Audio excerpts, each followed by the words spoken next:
Hoje a gente tem a enorme satisfação de ter a professora Mercedes Bustamante para apresentar a palestra dela. A Mercedes é bióloga formada na Federal do Rio de Janeiro, depois ela fez o mestrado dela em Viçosa, depois ela fez o doutorado dela na Alemanha, e depois ela foi contratada pela Universidade de Brasília, onde ela é professora titular até hoje. Mercedes é uma dessas pessoas que transita muito bem entre as áreas de biodiversidade e de mudanças climáticas, porque ela trabalhou praticamente a vida toda com ciclos biogeoquímicos, então tinha que entender as plantas, mas também tinha que entender o ambiente e as mudanças que o ambiente induz nas plantas e vice-versa. Ela é membro da Academia Brasileira de Ciências. Esse ano foi também indicada para ser membro da Academia Americana de Ciências, norte-americana, e faz parte do IPCC, dos relatórios do IPCC, e também fez parte dos relatórios do IPBES. Então, vocês veem que ela realmente transita entre biodiversidade e mudanças climáticas muito bem. Então, é uma enorme satisfação tê-la aqui. Trabalhamos juntos muito tempo, muitos anos, e é realmente legal estar se reencontrando, ainda que à distância, né? Mas quem sabe da próxima vez será presencialmente. Bem-vinda, Mercedes. A sala é sua. Poxa, muito obrigada, Jolie, pela apresentação. É realmente um prazer estar aqui com vocês todos, com a equipe toda da Unicamp, né, com a turma também dos alunos. Eu tenho que até comentar que o Jolie, quando ele saiu do Ministério e eu ocupei a posição dele, ele deixou uma bolachinha de chope. Não sei se vocês chamam isso, a bolachinha de chope. Não sei se você lembra disso, que tem um dizer muito especial que está comigo até hoje aqui na minha gaveta, viu, Jolie? Então, guardo sempre aí as lições do mestre Jolie na bolachinha do chope, e ficou de herança para mim lá no Ministério, mas muito bom. Bom, como o Jolie comentou, né, essa transição aí, o transitar entre a área de mudança climática e a área de biodiversidade, transitar entre as duas maiores crises, eu acho que a humanidade vai enfrentar, né? E associado a isso, que eu acho que é um pouco da palestra de hoje, entender um pouco de como é que as nossas políticas ambientais já conversaram ou deveriam conversar com essas duas crises, sobretudo com a questão da mudança do clima, né? Então, eu vou tentar compartilhar, vocês me desculpem se não funcionar, eu juro que funcionou da última vez, a minha apresentação com vocês. Vamos ver se vai dar certo, acho que eu coloquei. Bom, a ideia, então, é a gente falar um pouquinho, né, de ciência, políticas ambientais e um pouco da questão da mudança climática, né, e o contexto, eu acho que é realmente dessas crises, né, globais hoje que estão associadas aí à destruição dos recursos naturais e que sobrecarregam os nossos meios de subsistência e muitos deles exacerbados por práticas que são precárias ou predatórias, né. E, ao mesmo tempo, a enorme interface que esses problemas ambientais hoje têm com a economia, seja porque eles afetam diretamente cadeias de suprimento, a capacidade produtiva dos nossos ecossistemas, ou indiretamente, né, como a gente já vem nessa crise que se arrasta aí há quase 2 anos e que hoje o mundo treme aí novamente diante da possibilidade de uma nova variante, né, do SARS-CoV-2, mas que afetam também a saúde humana, né, e isso implica também redução de horas de trabalho, de eficiência e perdas de vidas, como a gente, infelizmente, vem enfrentando aí nesses últimos anos. A crise climática, em particular, né, que eu falo mais emblemático do que todas as figuras dos relatórios do IPCC, que costumam ser figuras muito bem elaboradas, emblemáticas, icônicas, né, o relatório do IPCC, ele teve as suas melhores figuras, eu acho que, na verdade, apresentadas pelas manchetes dos jornais, pelos noticiários, né, que mostraram principalmente aí de forma muito cabal aí nesse verão do hemisfério norte, o impacto, né, a dimensão dos chamados eventos extremos, né, então a gente viu aí as inundações na Alemanha, as ondas de calor, seguidas de mega incêndio em várias partes da América do Norte, a gente observou agora também no Ártico, novamente, na Sibéria, temperaturas com as primeiras neves muito baixas, na sequência deslizamentos muito grandes, né, de sedimentos, e, ao mesmo tempo, aí a realidade de uma região ártica que vem se descongelando a velocidades muito maiores do que as inicialmente previstas, né? E o quanto que isso afetou e o dia a dia e o número de pessoas envolvidas, são imagens também aí das enchentes, né? Na China, né, que inundaram, inclusive, linhas de metrô com as pessoas dentro, né, dos trens do metrô, os impactos sobre a saúde humana, né, dos limiares de temperatura que foram atingidos também em regiões do hemisfério norte, que os países tiveram que colocar salas com ar-condicionado, distribuição de água, sobretudo para a população mais vulnerável, mais sensível, né. E esse contexto todo, como eu falei, ele preparou, né, o sexto relatório do IPCC, a primeira parte, lembrando que o relatório do IPCC é dividido nos 3 grupos de trabalho. O primeiro é o que olha as bases físicas do clima, depois a gente tem aí o de impactos, vulnerabilidade e adaptação, e o terceiro, que vai sair em março, que é o de mitigação, que trabalha o espaço das soluções. Então, olhando que esse relatório lançado em 9 de agosto é a primeira parte, acho que destacou de forma muito clara, né, o que é essa crise climática, o que é esse desafio global, que para atuar sobre esse desafio global, a gente precisa não só reduzir as emissões dos gases de efeito estufa, mas também aumentar o sequestro de carbono, né? Então, não basta hoje reduzir as emissões, porque a gente vai ter que lidar com as emissões acumuladas historicamente, isso é parte de uma das grandes discussões que não foi bem resolvido na COP26, né, que é a questão de perdas e danos, o efeito acumulado das emissões históricas, mas a gente também precisa aumentar o sequestro de carbono, né? E para a gente ter aí sucesso, né, mesmo que a gente tenha sucesso nessas duas frentes, né, a gente ainda vai ter que conviver com o impacto da mudança do clima até o final desse século. Eu vou fazer agora muito rapidamente um apanhado dos principais resultados desse sexto relatório, para a gente depois entrar um pouquinho no caso do Brasil, um pouco das políticas ambientais do Brasil, né? Então, o que o relatório trouxe, assim, com uma linguagem bem clara, né, e que é inequívoca a influência humana, né, no aquecimento da atmosfera, do oceano e da terra.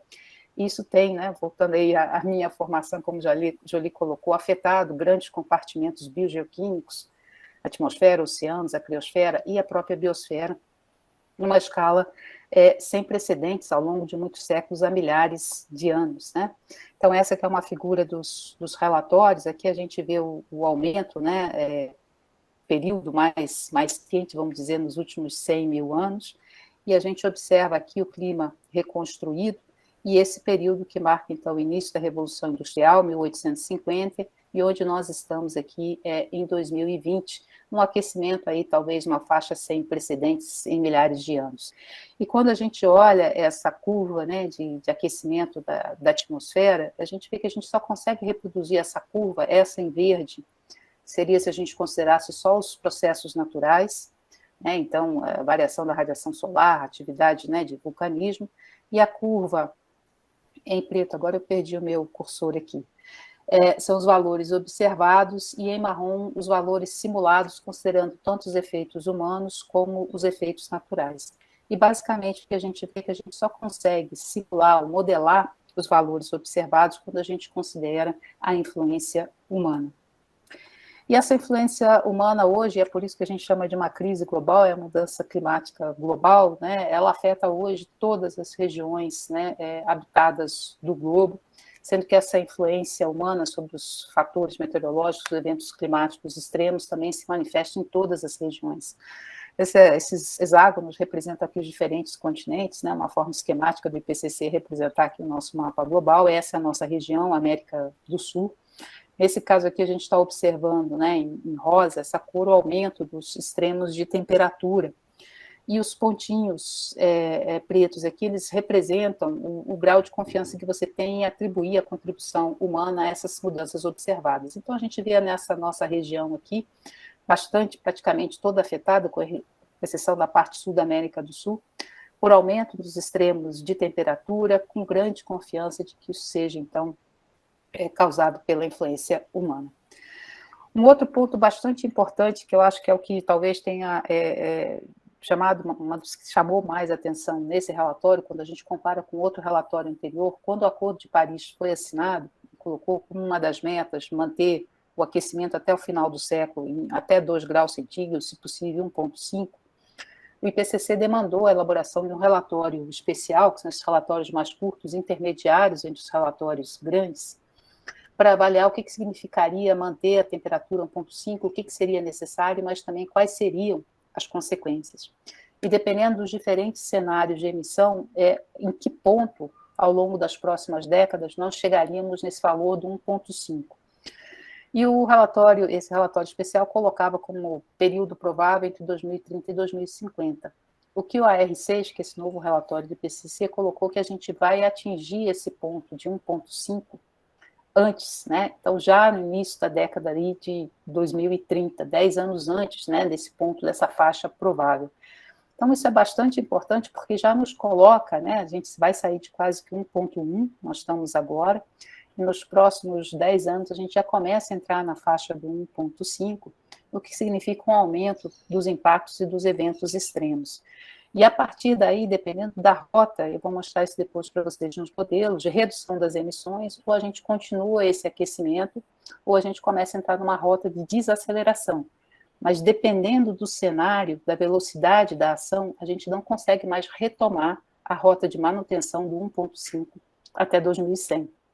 Então, essa tabela talvez seja, para mim, uma das mais críticas, né, que a gente já considerava no relatório anterior, isso que a gente chama do overshoot, que a temperatura deveria crescer para depois conseguir diminuir, mas esse caso passou a ser mais extremo a partir dessas novas análises, né? Então aqui a gente teria os cenários mais ambiciosos em termos de mitigação, né, que são esses dois cenários aqui em cima, esse o cenário mais extremo, ou seja, que a gente não teria o controle das emissões, basicamente é o business as usual, e aqui os dois cenários intermediários. Então, observem que mesmo no cenário mais ambicioso em termos de redução das emissões, como colocado, a gente estaria batendo 1,5 de temperatura média, né, de aumento da temperatura média global, no ponto médio aqui de 2030, né, e a gente chegaria, se tudo desse certo, até o final aí de 2100 com 1,4. Mas já o próximo cenário, que ainda assim é considerado ambicioso, observem que a gente bate 1,5 nesse período, sobe para 1,7, mas não consegue retornar e fecharia o século com 1,8. Os demais cenários são ainda mais críticos, né? A gente fechando aí o século com temperaturas, por exemplo, acima de 3 graus centígrados, né? Então, esse é um quadro bastante preocupante, porque aproxima aquela discussão que parecia algo, quando se falava e atingir uma meta de 1,5 em 2100, é algo que virá. Então, não. A gente vai bater 1,5 na próxima década, né? Então, esses futuros climáticos, né, possíveis, né, eles indicam o aumento da temperatura média global, né, nos meados desse século, em todos os cenários de emissão, excedendo 1,5 a 2 durante o século XXI, a menos que a gente realmente promova um corte muito drástico das emissões de CO2 e de outros gases de efeito estufa, metano, óxido nitroso, principalmente, já nas próximas décadas. E o que significa essa preocupação com 1,5, com 2? A gente pensa, será que esse meio grau faz tanta diferença? Então, a gente observa também nessa sequência de imagens, né, esse é o mundo com aumento observado, né, de temperatura de 1 grau centígrado. Então, aqui a gente vai olhar os impactos sobre a temperatura global. Então, observe aqui embaixo, nesse eixo, à medida que as temperaturas, as cores mais quentes, mais fortes, maior diferença de temperatura. À medida que eu vou tendo vermelho mais claro até o azul, menor diferença de temperatura. Então, a gente não vê nenhuma parte do mundo, exceção aqui talvez esfriando, mas rapidamente, né, a gente começa a ter um aquecimento à medida também em que a gente passa para 1,5, se a gente chega a 2, observe o que acontece com o Brasil, e se a gente chega, né, a um aumento de temperatura global de 4 graus centígrados, a gente vai estar tendo um aumento da nossa região de temperatura muito maior. Quadro semelhante a gente observa para precipitação, então só para a gente observar o que é a diferença entre almejar 1,5, almejar um aumento de 2, ou permitir que se chegue a 4 graus centígrados, e a gente observa que se a gente chegar a 4 graus centígrados de aumento global até o final do século, a gente praticamente retira as condições de existência de uma floresta tropical úmida, pelo menos no sul da Amazônia, e isso aparece aqui também quando a gente olha a umidade do solo, aqui novamente num cenário mais drástico, mas já com um aumento, a diferença de 1,5 para 2. Então, só reforçando a mensagem, essa 1,5 ou 2, né, que pode parecer algo pequeno, não é pequeno quando a gente observa os impactos tanto na temperatura, na precipitação, como na umidade do solo. Outro ponto importante do relatório, que tem muito a ver com essa nossa discussão e o papel que o Brasil pode ter dentro dessas discussões globais, é a importância dos chamados drenos naturais, ou seja, as emissões de gases de efeito estufa, elas ainda são, uma boa parte delas, absorvidas tanto pelos sistemas terrestres como pelos oceanos, né? Então, a gente tem aqui nos diferentes cenários, né? Então, aqueles cenários mais ambiciosos em termos de mitigação, e aqui, quando a gente vai perdendo o controle das emissões, até o cenário do business as usual. Então, a gente percebe que, em todos os cenários, sistemas terrestres e oceanos continuam tendo um papel importante, sequestrando carbono e pedindo que a concentração atmosférica aumente ainda mais, mas eles vão perdendo eficiência à medida que a concentração de CO2 aumenta. Então, quanto mais a gente deixa as emissões aumentarem, a gente vai perdendo a eficiência de dois aliados importantes na luta, né, contra o aquecimento, que, por suas funções ecossistêmicas, os oceanos, os sistemas terrestres, sequestram carbono. E essa faixa de incerteza quanto a esse papel de sumidouro terrestre, ela é muito maior para os sistemas, como sumidouro, ela é muito maior para os sistemas terrestres do que é para os sistemas oceânicos. Então, a gente vai perdendo também ao longo do tempo, se você não controla as emissões, dois aliados importantes no controle das concentrações atmosféricas de CO2. E não se trata só desse aumento contínuo da temperatura, redução da precipitação, redução da umidade do solo, mas, como a gente citou, um dos grandes impactos são realmente os eventos chamados eventos extremos. Então, essas figuras do IPCC, o que elas mostram? Que a gente começa a ter um aumento, à medida que eu saio do presente, que é um aumento de 1 grau, né, 1,0, passo para o futuro 2 ou futuro de 4, a gente aumenta em várias vezes, né, em 4 vezes, quase 6 vezes, 9 vezes, a probabilidade daqueles eventos extremos de temperatura que aconteciam a cada 10 anos ou a cada 50 anos, no caso aqui, eles passam a ser eventos muito mais frequentes. Então, é o aumento médio, mas também é o aumento da frequência dos eventos extremos. E o mesmo a gente observa para precipitação, então esses eventos que aconteciam a cada 10 anos, de precipitações muito mais intensas, passam a se tornar mais frequentes, e ao mesmo tempo as secas também mais intensas, que passam a se tornar mais frequentes. E um outro ponto importante do relatório do IPCC foi esse atlas, né, regional, que é um atlas interativo, e vocês conseguem, entrando lá, olhar com muito mais detalhe as informações regionais, e coloca que o IPCC não trabalha com países, vocês veem que as fronteiras geopolíticas não estão colocadas aqui por uma série de questões, mas trabalham com regiões climáticas, né, bioclimáticas, dentro dos continentes, né. Então, o Brasil está aqui mais ou menos, então, quando a gente fala do efeito no Nordeste da América do Sul, o Nordeste da América do Sul é o Brasil, né? Quando a gente olha essa região que está marcada em cinza aqui, essa é a chamada região das monções sul-americanas, né? Então, são aquelas nossas chuvas que entram no verão, que são tão importantes aí para a nossa agricultura. Então, essa região das monções, elas vão ser extremamente críticas, porque a previsão é que elas comecem a entrar mais tarde durante o a temperatura na nossa região, nas nossas sub-regiões, elas já aumentaram, lembra que eu mostrei aquela primeira figura para vocês? Elas já aumentaram acima da média global, e a tendência é que as temperaturas na nossa região, elas continuem a aumentar a taxas maiores do que a média global. Então, a gente vai ter temperaturas mais altas que a média global, um atraso na entrada da precipitação nossa, essa de verão, e, ao mesmo tempo, essa projeção de aumento de secas e climas mais propícios para incêndios, sobretudo quando a gente já considera o cenário de 2 graus centígrados. Então, isso coloca uma série de pressões importantes sobre os ecossistemas naturais brasileiros, mas também sobre os nossos sistemas manejados. E aí, lembrando novamente, resgatando aí o Acordo de Paris, e o livro de regras do Acordo de Paris foi fechado agora na COP26, né? Então, a gente demorou 6 anos discutindo o livro de regras, né, do Acordo de Paris, implementado agora, fechado agora em 2021, na COP26, e a meta era tentar manter essa elevação da temperatura bem abaixo dos 2 graus centígrados, e, se possível, limitar a 1,5. E, para isso, todos os países colocaram as suas contribuições nacionalmente determinadas, ou seja, o que eram as suas promessas, o que a gente vai fazer para reduzir essas emissões, e essas chamadas NDCs, elas são revisadas periodicamente, e o acordo tem, então, esse mecanismo de ambição crescente, ou seja, um país não pode diminuir a sua ambição em termos das emissões. E lembrando também que outro ponto que foi bastante crítico na discussão da COP, eu já comentei essa questão das perdas e danos, né, mas os impactos são globais, mas são muito desiguais, né, então, globalmente, os países de baixa renda já estão sendo mais prejudicados, mas eles vão perder, né, partes maiores da sua produção econômica do que os países mais desenvolvidos, e, ao mesmo tempo, são os que menos contribuem, né, com as emissões. Então, é importante, novamente, em toda essa discussão, né, entender qual é o impacto das emissões acumuladas, quais são os danos decorrentes dessas emissões, né, e que eles vão ser distribuídos de forma muito diferente. Então, muito se discutiu, por exemplo, na COP26, aquela palavra, se a gente vai fazer o phase out ou phase down do carvão, e aí, pessoal, a Índia não permitiu, mas a Índia tem 70% da sua matriz energética dependente do carvão. A Índia não pode se comprometer num curto espaço de tempo de abrir mão do carvão.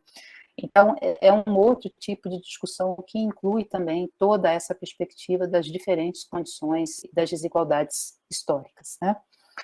Então, a mudança do clima, ela enseja aí uma coordenação muito forte de políticas públicas, né, e os responsáveis por essas políticas públicas, eles vão ter um papel chave para determinar a velocidade e a intensidade com que a gente vai lidar com esse enfrentamento da crise climática. E, ao mesmo tempo, o poder público vai ter que dialogar com o setor privado, com organizações da sociedade civil, para justamente garantir esses aspectos de equidade e de bem-estar que eles sejam priorizados, né?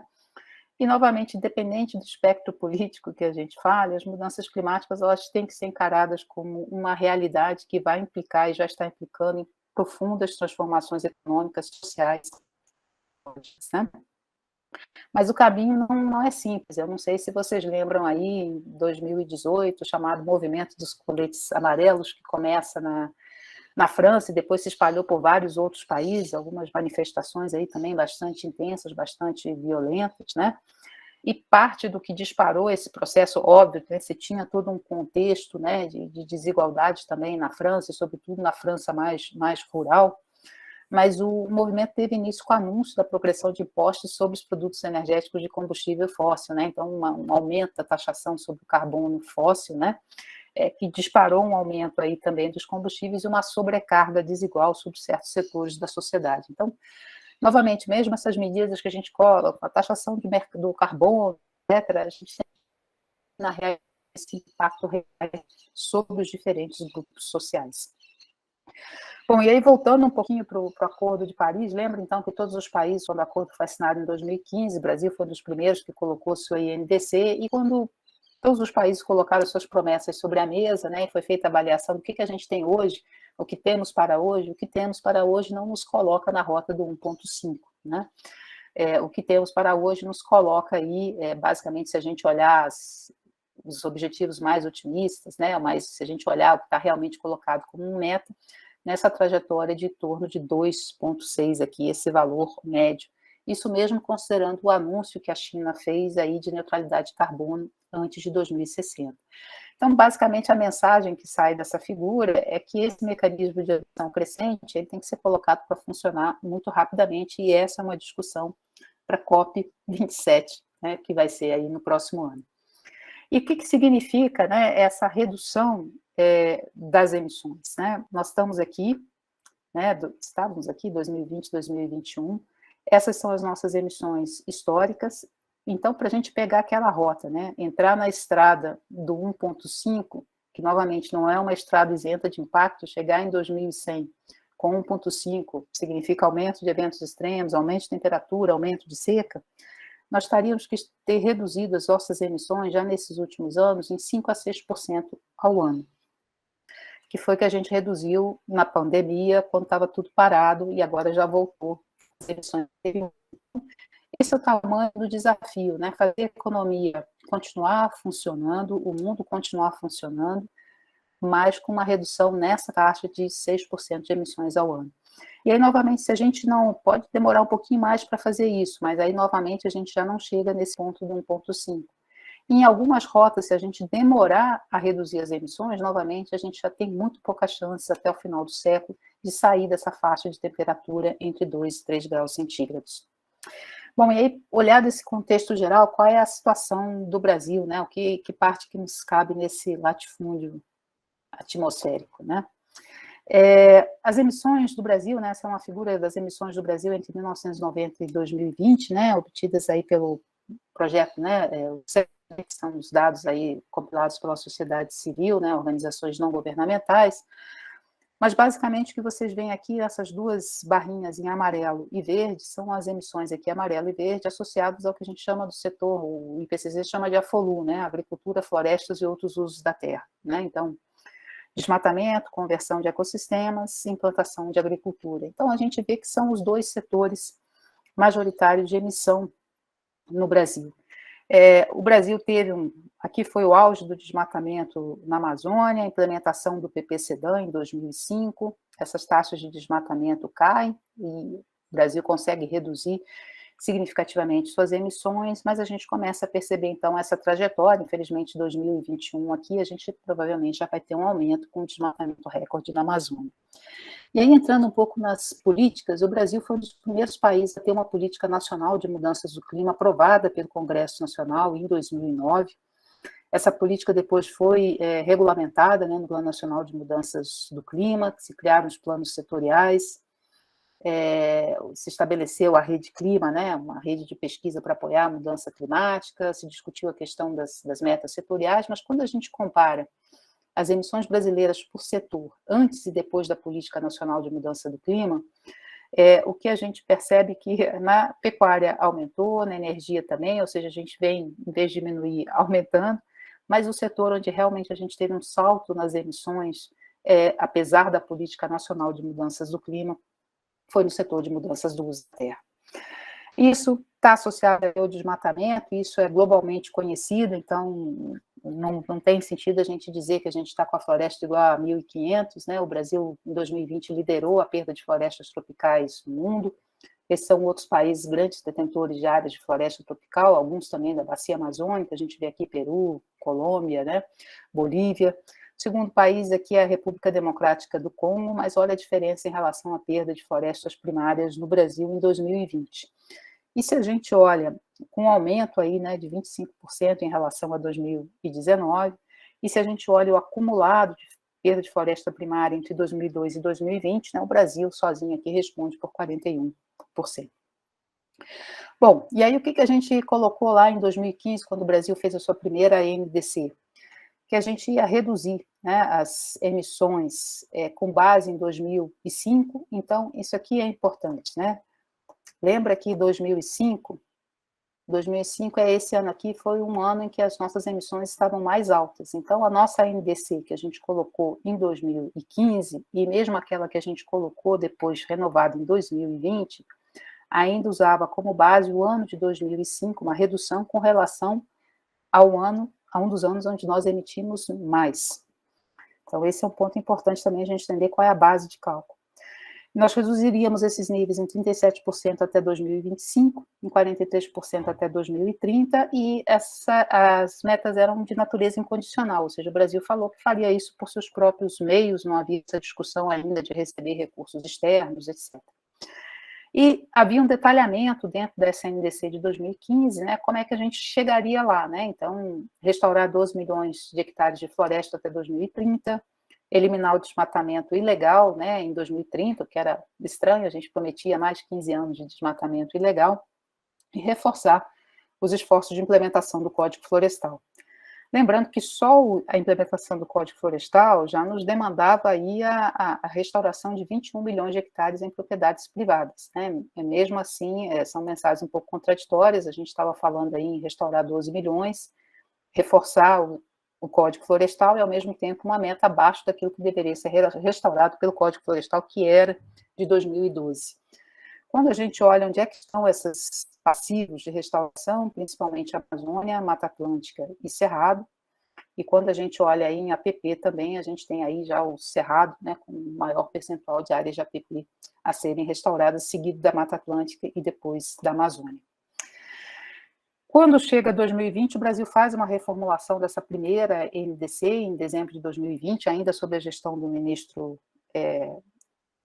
ex-ministro Ricardo Salles, né, continua usando 2005 como ano base, mas mudou o valor de 2005 ao considerar um novo inventário de emissões, que era o terceiro inventário. Com isso, o valor de 2005 aumentou Então, na verdade, essa foi chamada aí de pedalada climática, isso permitia que a gente emitisse mais, na verdade, mantendo o mesmo percentual.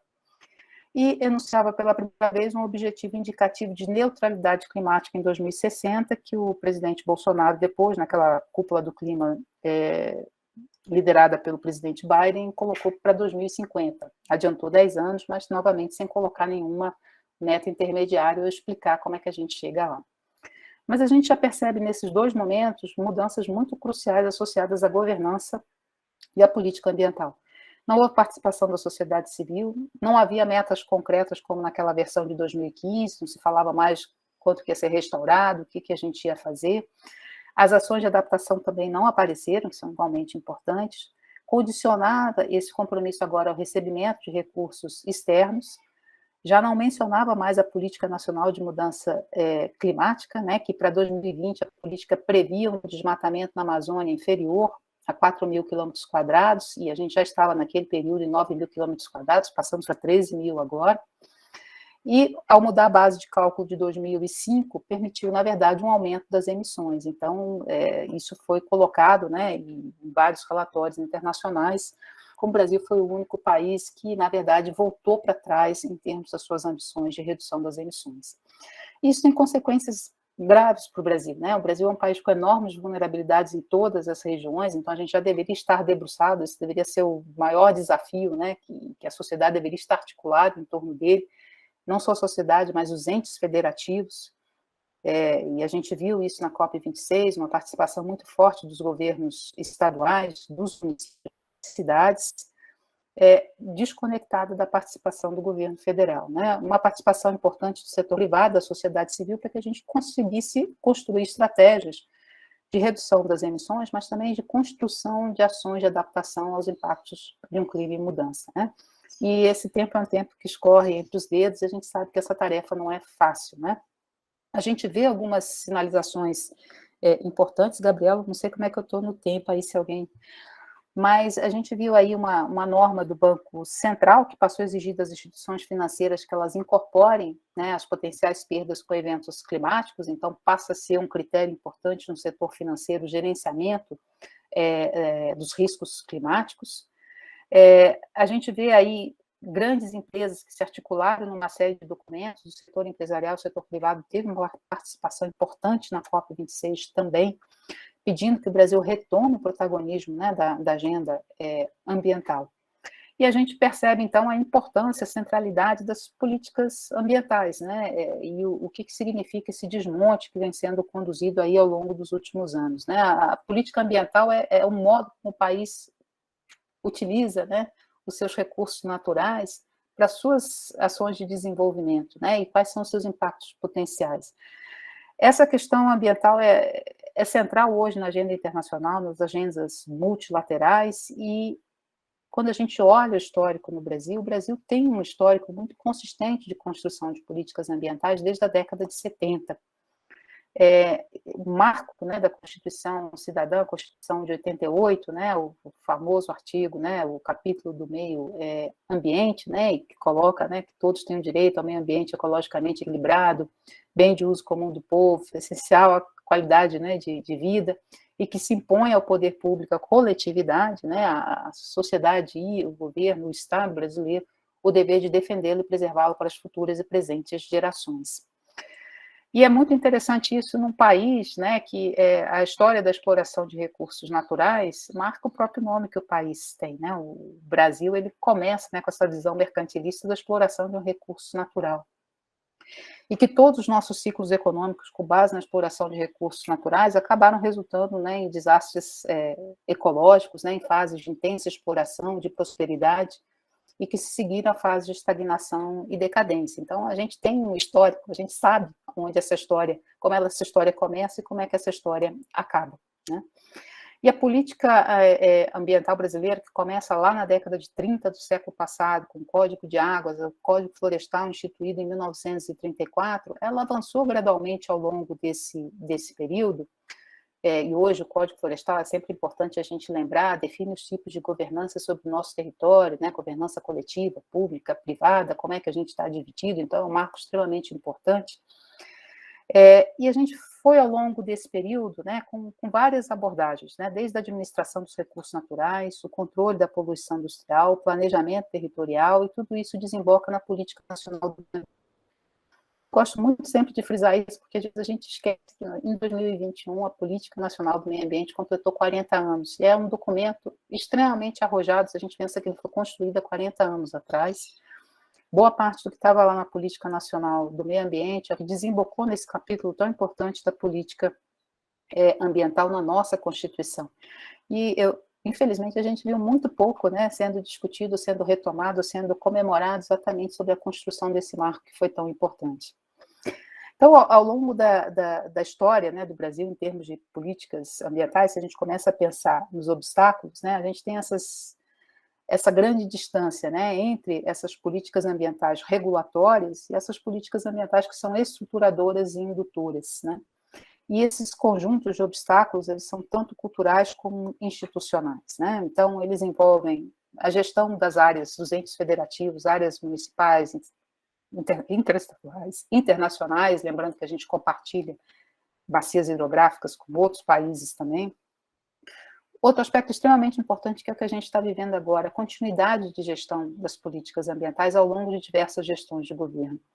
Parte da construção da Política Nacional do Meio Ambiente é que ela foi uma política de Estado, ela passou de mão em mão entre diferentes espectros políticos, mantendo seus pilares funcionando, mantendo o CONAMA com aquela ideia de ser uma grande assembleia ambiental.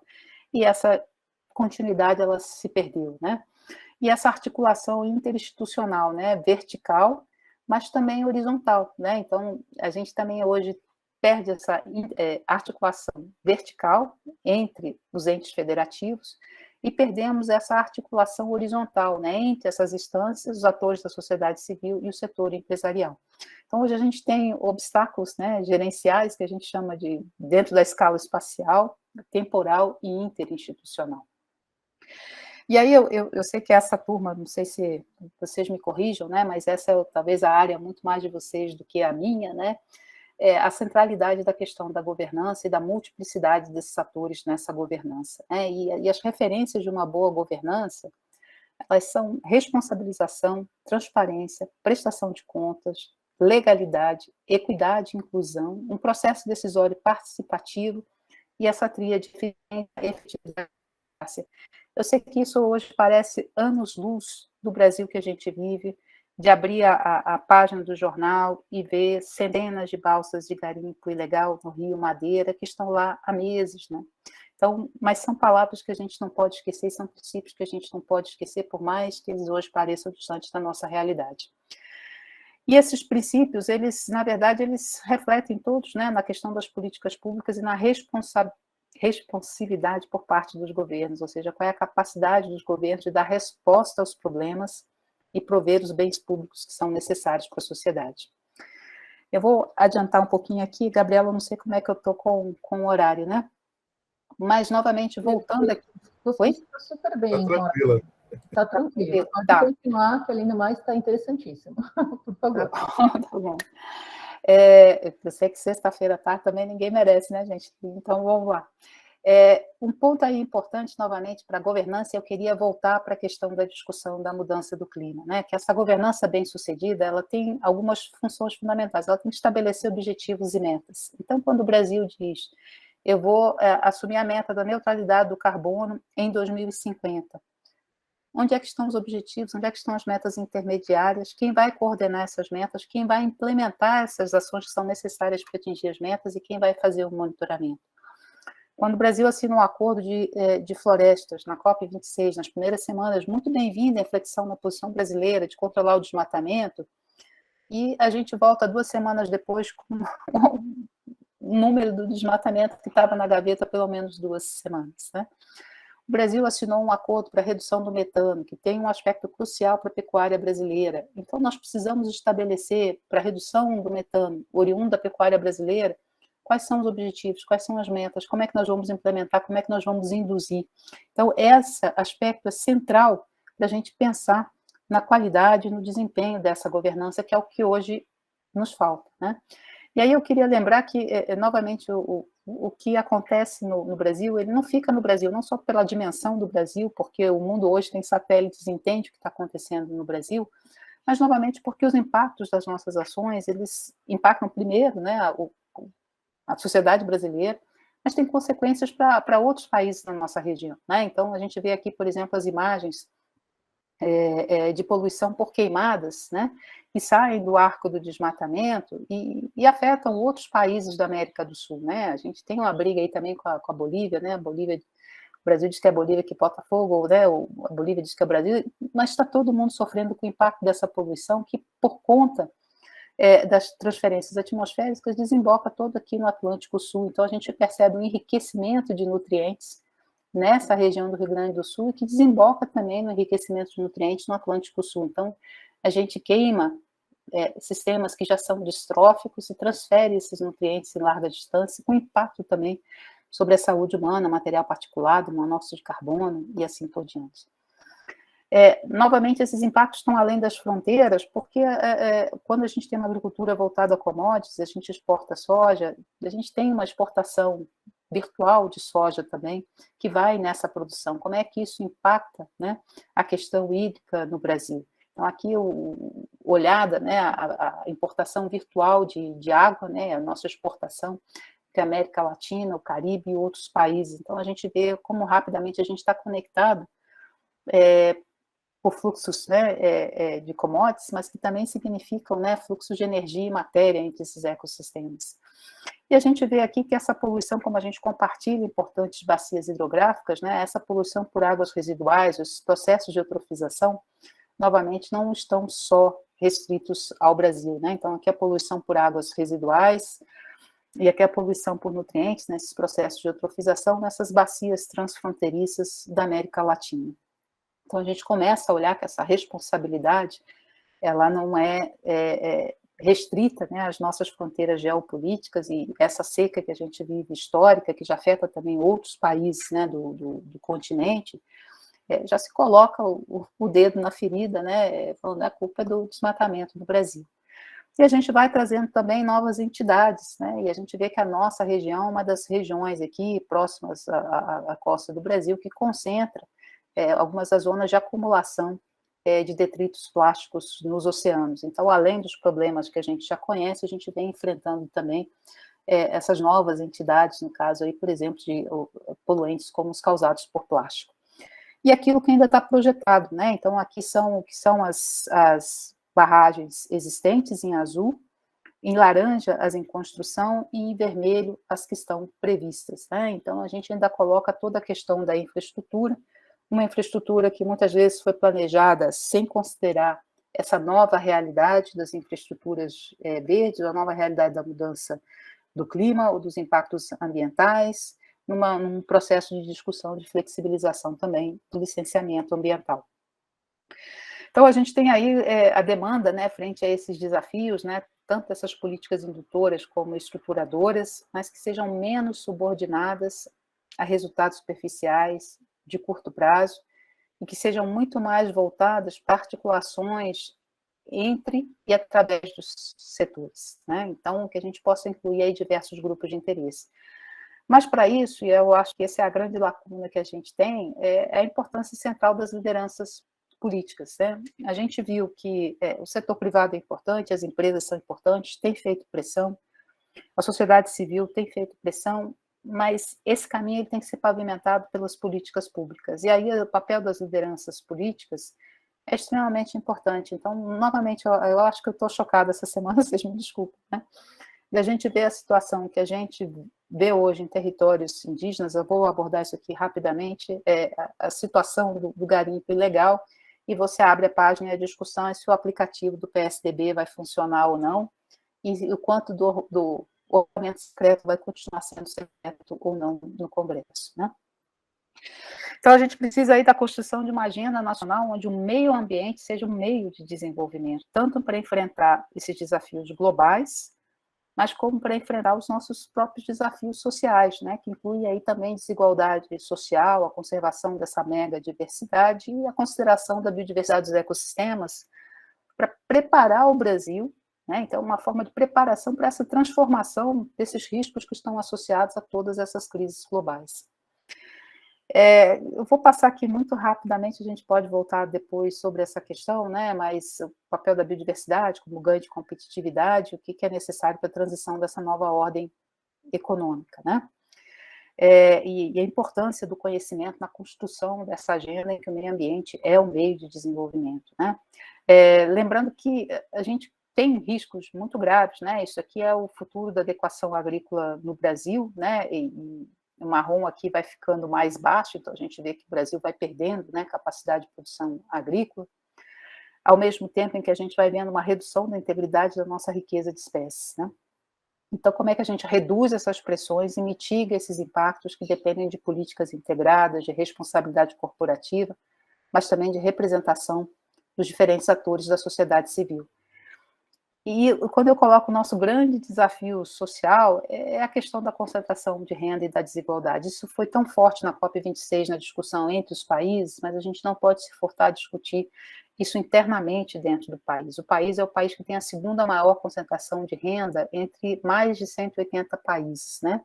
Então, essa é a concentração de renda dos 1% mais ricos, né? Então, a gente está atrás aqui só do Catar, e atrás ali, Mali, Catar tem 29% da riqueza em 1% dos mais ricos, o Brasil 28,3%. Então, esse eu acho que é um desafio extremamente importante. E aqui esse é um livro muito interessante, que já em 2010 falava das dimensões sociais da mudança do clima e a questão da equidade e da vulnerabilidade num mundo que se aquecia. Olha que o livro é de 2010, né? Nós estamos em 2021, 11 anos depois, né? Mas o livro fechava o prefácio, né, com os direitos, os interesses e as necessidades das pessoas afetadas devem ser o centro das atenções como uma questão de justiça social, né? E ele elencava aí que as diferenças sociais, elas também vão influenciar as experiências humanas da mudança do clima, né? Então, a gente vem discutindo hoje a questão do racismo sistêmico, do racismo climático, por exemplo, né? O nível de capacidade adaptativa. Isso mostra o que está acontecendo com as circunstâncias que são enfrentadas pelos povos indígenas. A vulnerabilidade de gênero, então, mulheres são muito mais afetadas, né, por distúrbios circulatórios cardíacos com o aumento da temperatura. Isso significa que o sistema de saúde tem que olhar para as questões de gênero, para a vulnerabilidade, né, da saúde das mulheres, num espectro de mudança política diferenciado em relação à saúde dos homens, né? A vulnerabilidade enfrentada pelos povos que vivem nos centros urbanos, as cidades também vão ser um epicentro das questões climáticas, né? Mas também daquelas zonas rurais mais áridas. Então, a gente pode elencar aí inúmeras outras formas de diferenças sociais que vão afetar a resposta da mudança climática. Eu só queria chamar a atenção, pelo momento em que a gente vive, né, do papel central dos povos indígenas, não só no Brasil, globalmente, né, eles representam 5% da população mundial, protegem 22% da superfície da Terra, 80% da diversidade restante, né? Tendem a habitar locais que são muito mais propensos ao impacto das mudanças climáticas, então, novamente, isso são os povos da floresta, mas são os povos do Ártico, são os povos dos países insulares. E a gente vê aqui no Brasil, quando a gente olha, né, a distribuição das terras indígenas, né, com essa concentração importante também na Amazônia, mas eles estão presentes em todos os estados, todos os biomas estados brasileiros, e enfrentando, né, rebarbas, né, vamos dizer, dessa desgovernança ambiental que a gente vive, né, dentro das hipóteses aí também as mais estapafúrdias, como a própria hipótese da questão do marco temporal. E quando a gente discute essa questão do marco temporal, aqui tem dois gráficos interessantes, né, que são 223 terras indígenas que aguardam conclusão de processo demarcatório, né, novamente divididas nas várias regiões do Brasil, e terras, aqui são as terras indígenas que acumulam mais tempo aguardando a conclusão desses processos, né? Então, a gente tem aqui terras indígenas que esperam aí há mais de 3 décadas pela conclusão desse processo de demarcação. Então, novamente, se a gente até desconsiderar os aspectos históricos, mas só olhando esses dados mais recentes, quão sentido ou quão justo é a discussão, por exemplo, de um marco temporal. Então, como considerações aí finais, né, ao elaborar essas medidas políticas que têm como objetivo atingir políticas neutras, né, em relação ao clima, a gente tem que adotar uma abordagem intersetorial que leve em conta os diferentes efeitos socioeconômicos, né, trabalhadores, grupos populacionais, indústrias, regiões vão ser afetados de forma diferente. A gente tem que olhar e apoiar uma transição que seja justa e que ofereça oportunidade de adoção de uma abordagem mais abrangente, sistêmica, né, em vez de soluções de um ponto único, né, então entender que a gente vai ter que ter vários modelos operando para entender essas particularidades, essa heterogeneidade, mas que a capacidade de diálogo social ela tem que ser reforçada para a gente realmente conseguir lidar com esses efeitos distributivos e poder facilitar uma transição justa. E eu acho que a gente espera que 2022, que eu acho que vai ser um ano crucial para o Brasil, em termos de eleições majoritárias, né, que a capacidade de diálogo social seja capaz, então, também de facilitar essa transição justa e equitativa na questão ambiental. E com isso eu encerro aqui e agradeço mais uma vez aí a paciência de vocês. Deixa eu ver como é que eu paro aqui a minha apresentação. Obrigada. Não sei se eu consegui descompartilhar, gente. Obrigado a você, Mercedes. Excelente. Obrigada, Mercedes. Graças, Mercedes. Excelente, muito bom. Mas desesperador. É sempre assim, né? Aqui nessa disciplina. É o dia que... Não, é que fazia tempo que não vinha alguém tão objetivo, né? Estava tão objetivo. Estou no branco. A gente precisa respirar muito fundo, gente, porque tem que guardar fôlego e energia para 2022. A gente vai ter um papel muito importante aí. De lembrar que isso tem que ser uma pauta política também, né? Mais importante que o aplicativo do PSDB, desculpem aí os paulistas. Essa é a pauta, né? Aplicativo Essa é a grande pauta. Bom, tem algumas perguntas no fórum, a maioria são minhas, essas eu vou pular por enquanto. Vou fazer as dos alunos. Seleciono tudo, cara, como é ruim trabalhar com essas coisas online que eu não conheço. O OneDrive? OneDrive, ruim da puta. Depois eu vou passar para a fila, né, de mãos levantadas, e a gente vai levando aí. Então, vamos lá. Tem uma pergunta do José Renato aqui, que, na verdade, ele só está pedindo permissão para utilizar alguns dos quadros que você mostrou na tese dele, citando você como autor, obviamente. Então... Tá. Eu deixo depois a apresentação disponível, né? Mas tem muita coisa que é de várias fontes, aí eu não sei qual especificamente, mas tem muita coisa aí do IPCC, da literatura está citado ali quando for. Mas fica à vontade, é material mesmo para distribuir, né? Eu entendi que é para disciplina, né? Sim. E aí tem uma pergunta do Eduardo Alves, que diz, porque em nosso país a discussão dos lixões inadequados, poluição absurda de praticamente todos os rios urbanos não é discutida e tratada de forma tão grave quanto a questão global do AG. Eu não sei o que ele quis dizer com AG.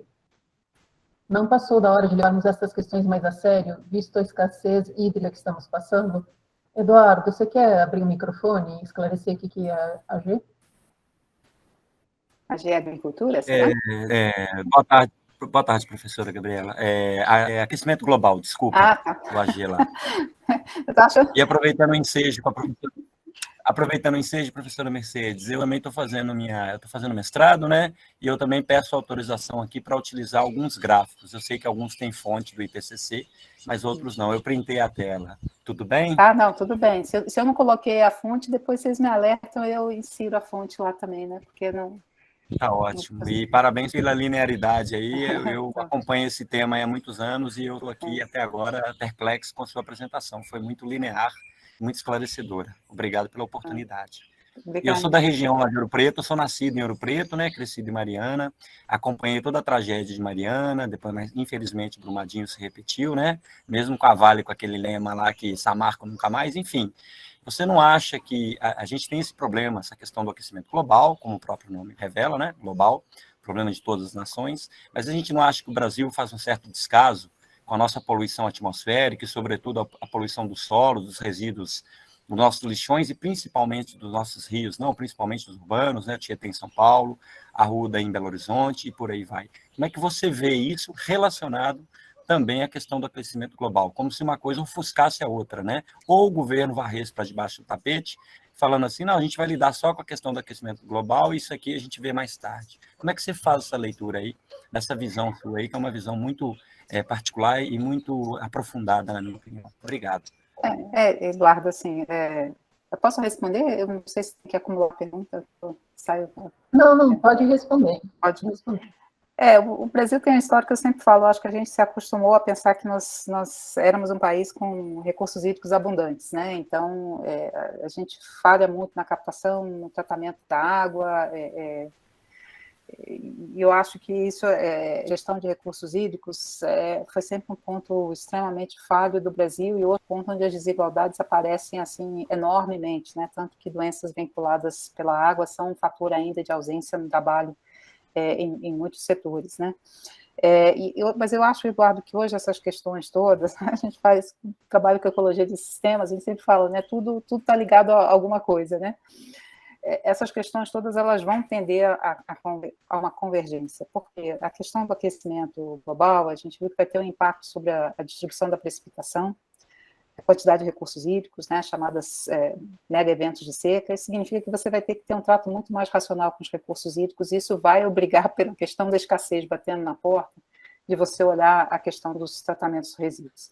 Lixões são um outro problema, porque é uma parte também das nossas emissões, né? Os lixões são grandes fontes de metano.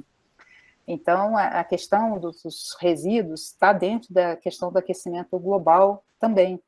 E uma das questões que vem aí nesse relatório do IPCC das soluções é muito a discussão do papel da chamada economia circular, né? Então, como é que a gente vai lidar com essa questão do reuso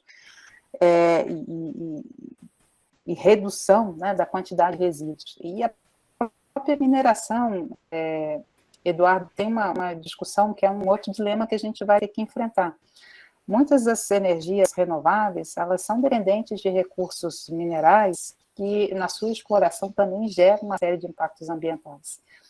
Então, a questão de novas tecnologias, a gente vê o que implica, né, hoje em muitos países da África, minérios para a produção de telefones celulares, né? Então, painéis solares, então várias das tecnologias têm alguns trabalhos que já apontam o que vai ser em termos de demanda de recursos minerais para sustentar energias renováveis. Então, é uma parte da equação também que a gente, porque não adianta você cobrir, né, a gente fala cobre aí, descobre o pé lá. Então, a questão de reuso, reciclagem, de economia circular, e como é que você diminui a demanda, né, de certos tipos de material, ela vai ser central. Então, de certa forma, a transição que vai ser necessária para lidar com o aquecimento global, ela vai juntar muitas dessas pautas ambientais. Então, você já não vai poder mais olhar a questão do uso da água, nem a questão da exploração de recursos minerais, sem considerar todo esse espectro global. E é óbvio, né, seria muito mais fácil se a gente fosse enfrentar essa situação hoje do aquecimento global, tendo feito todo o dever de casa na questão dos resíduos sólidos, né, tendo implementado marcos, né, mais apropriados, né, da exploração dos recursos minerais no Brasil, e ter resolvido a questão do tratamento de água, né, mas se a gente não fez até agora, vai ser, de certa forma, as consequências da mudança climática vão ser muito mais drásticas, né? Tanto que a questão dos lixões hoje, elas, como fonte de metano, o mecanismo de desenvolvimento fez um pouco isso, né? Desenvolvimento limpo, né? Você queimava o metano, transformava em CO2, continuava sendo um gás de efeito estufa, mas menos potente que o metano, né? Então, também a gente não vai poder continuar tendo esses lixões a céu aberto liberando metano, né? Parte do acordo também é essa. E não sei se eu respondi, Eduardo, mas eu acho que essas conversas todas elas vão tender a convergir. Eu acho que é para essa realidade, talvez, que eu sinto que o governo não acordou ainda, né? Quanto mais pautas ele joga para debaixo do tapete, maior é o nosso tombo ali na frente. Certo. Luiz, você quer perguntar? Depois eu volto aqui para o fórum. Sim. Antes de mais nada, muito obrigado, Mercedes. Belíssima apresentação, como todo mundo já disse. Eu queria só fazer uma pergunta de um detalhe, em suma, em relação a tudo isso, porque melhor ficar nos detalhes, que é um pouco essa ideia dessa declaração, né, que o Brasil fez essa nova declaração nacionalmente determinada de 2020, que aparentemente vai ser substituída pela Lei 1539, agora, pelo menos já foi decretada pelo Senado, tá certo? E nessa lei existe um elemento que parece completamente surrealista, que é a ideia de que as metas de emissão serão decretadas pelo presidente da República. É por decreto. Eu leio para você a lei, ela fala, parágrafo 1 do artigo 12, a projeção das emissões para 2025 serão dispostos, assim como o detalhamento das ações para alcançar o objetivo, blá, blá, serão dispostos por decreto em até 120 dias. Ou seja, quem vai... Essa é a versão da Cátia Abreu, né? Exatamente, a versão da Cátia Abreu de 27 de abril, né? Porque havia duas versões, uma de 28 e de 27 de abril. Depois o senador Jacques Wagner, eu acho que modificou isso também, e parece que já tem uma outra versão da Política Nacional de Mudança do Clima em discussão, está inclusive para comentários públicos no Congresso. Então, Luiz, eu acho que ainda tem água para rolar debaixo dessa ponte. Eu acho que as pessoas vão estar muito mais atentas. Agora, eu olhei o que está em discussão, o que está aberto para consulta pública. É um texto muito mais simples, o que causa um certo pânico também, porque muita coisa vai ficar para ser regulamentada depois que sair a política nacional, e saíram várias coisas que estavam lá, que tinham na política nacional antiga. Então, não sei aonde essa história vai terminar, eu acho que a gente ainda vai estar discutindo tudo isso ainda nos próximos meses, mas causa muita preocupação. Eu acho que isso que você falou, sim, era um ponto muito crítico da proposta da Cátia Abreu, quando todo mundo viu, ficou arrepiou assim, e tinha várias outras inconsistências que depois ela mesma reconheceu e falou que voltou atrás, etc. O Senado tentou arrumar, mas aí depois alguém já botou uma nova proposição de política nacional, então está esse imbróglio. Está efervescente ainda. Exato. Agora, é uma pena, porque, Luiz, assim, na política de 2010 se criaram os planos setoriais, o PPCD era um plano setorial, junto com o PP Cerrado, o plano da indústria, e esses planos foram até 2020, se esgotaram e a gente ficou sem nada no lugar, né, como várias outras coisas, né, e não houve essa discussão do que andou, o que não andou, então só tem aquele gráfico de comparação que o setor aumentou, que o setor diminuiu as emissões, mas a gente não conseguiu nem tirar ali lições aprendidas, né, de como fazer daí para frente, né. A minha esperança, assim, um pouco, Luiz, eu vejo, assim, uma articulação muito boa das organizações da sociedade civil. Acho que tem uma certa eletricidade aí tentando puxar. É claro que o outro lado está muito pesado, né? Mas eu acho que se a gente conseguir descomprimir um pouco em 2022 essas questões, talvez a gente tenha a chance de recuperar um pouco do tempo perdido. Assim. Mas a gente precisa ter uma mudança de panorama amplo, porque está pesado demais. Sem dúvida. Muito obrigado. Bom, eu vou ir fazendo umas perguntas aqui, enquanto as pessoas não vão colocando as perguntas no fórum. Você mencionou que algumas empresas se juntaram, né, para pedir para o governo brasileiro que ele mudasse as políticas ambientais. Eu queria saber quais que foram essas empresas que fizeram isso, e se você acha que essa pressão vai ter algum tipo de sucesso, porque parece que nada. Não, eu acho que já assim, na mudança, na inflexão do Brasil, eu acho que na COP26, óbvio, teve mudança, teve pressão de outros países, mas eu acho que já sortiu um certo efeito, sobretudo na discussão do mercado de carbono, porque há o interesse, saíram vários, muito o CBEDS puxou, tem documentos do CBEDS com várias, eu não lembro de todas agora, mas são várias do setor, sobretudo que envolve aí também a parte de recursos naturais, de florestas, etc., porque eles falam, a gente vai perder um mercado importante, né, que é o mercado de carbono no Brasil. Então, essa pressão, e quem travou as regras do mercado de carbono na COP passada foi o Brasil, né, colocando a questão de como é que ia ficar com os créditos anteriores, protocolo de Kyoto. Isso agora foi feito um acordo, se resolveu em parte e se destravou isso, mas eu acho que só houve essa inflexão, pressão interna. Eu acho que setores importantes se manifestaram, bancos se manifestaram, né? É muito interessante que a Associação de Bancos de Desenvolvimento, grandes financiadoras, hoje estão pensando onde elas colocam o dinheiro, com uma série de critérios ambientais, né, dentro da Agenda 2030, dos ODS, porque também elas são pressionadas por entidades de fora, né? Então, e novamente, a gente fala, no mercado de carbono, nenhuma empresa vai fazer offset de emissões no Brasil se entender que isso está resultando em invasão de terra indígena, que está resultando em grilagem, que está resultando em atividades ilegais. Ninguém é doido hoje de fazer isso. Né? Então, a gente vai ter que arrumar esse meio de campo aqui também. Primeira etapa era ter aprovado, agora vai ter que mostrar que o Brasil é um parceiro confiável dentro do mercado de carbono, né? Que o nosso carbono é legal, não é gerador de crimes ambientais. Né? Certo. E aí eu tenho mais uma dúvida, você mostrou aqueles mapas lá da poluição por nutrientes. Assim, eu não sou da área ambiental, né? Então eu queria que você explicasse isso um pouquinho melhor.